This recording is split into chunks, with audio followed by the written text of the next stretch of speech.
Bonjour tout le monde. Aujourd'hui, j'ai un autre débat avec Mme Karine Chartrand-Binette. Et c'est sur les mini-cours d'enrichissement. Ça devrait avoir encore leur place. Alors, moi, là, pour un gars qui a été là-bas, j'ai manqué une semaine d'école qui était fort important pour mon apprentissage pour aller faire une matière qui serait probablement, que je trouverais probablement pas intéressant dans le futur. Alors moi, je suis vraiment contre les cours d'enrichissement parce que ça fait manquer les élèves beaucoup de matière. Fait que ça t'a pas enrichi. Non. Dans ton cas. Non.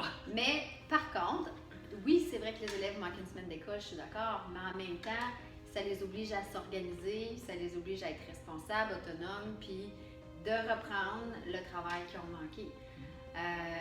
Puis tu dis que tu n'as pas trouvé ça intéressant, mais en même temps, pour certains élèves, s'ils trouvent vraiment la matière pas intéressante, ça peut les guider à savoir qu'ils n'iront peut-être pas dans ce domaine-là plus tard.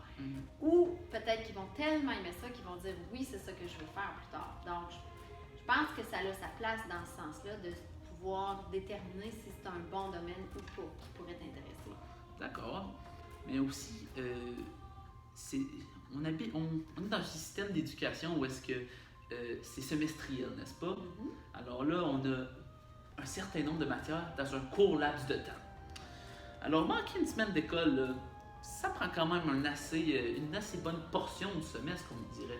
Je suis d'accord avec toi, mais tu es allé quand, toi? En 8e année, c'est Oui, en 8e. Ah, et c'était pas semestriel à ce moment-là. C'est Donc, fort bien. Bon. Ok, ben maintenant, ça pourrait aussi décourager les élèves d'aller à l'université. Parce que, tu sais, en étant plus jeune, on se fait une image d'université, waouh, toute la patente, watatao. Mais là, on arrive là, puis on rencontre un prof. Parfois, on peut voir comment ils sont brusques ou des différents trucs comme ça. Puis on peut se faire une mauvaise impression de l'université. Puis de toute façon, c'est un rêve un peu qui était une façade, comme on dit. Peut-être, mais de l'autre côté, en même temps, il y a des gens qui ont peur de l'université parce que c'est grand, il y a plusieurs campus. Puis le fait d'y aller, ils se rendent compte que oui, c'est grand, mais après quelques jours, à force de se promener sur le campus, tu te rends compte que tu es capable de te retrouver, puis c'est vraiment pas si pire que ça. Oui, je vois le bon côté de la chose, le bon côté de la médaille, comme on dit. Mais si je reprends ton point, qu'on voit comment c'est gros l'université et tout ça. Mais pour certains élèves comme d'une petite école comme nous, là, qui vient de la campagne, ça doit être c'est un choc encore plus immense que d'aller à l'université ou le collège, bien sûr. Là.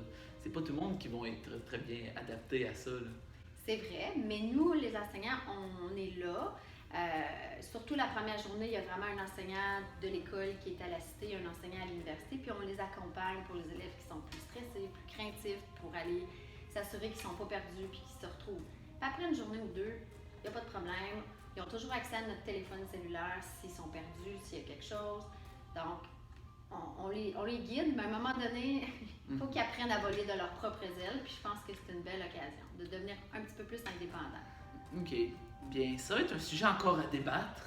Ça là, c'est pour, c'est contre. Mais je te remercie beaucoup, madame, d'avoir fait encore partie du débat. Ça me fait plaisir. Puis on se voit tous, à la prochaine, dans le fond.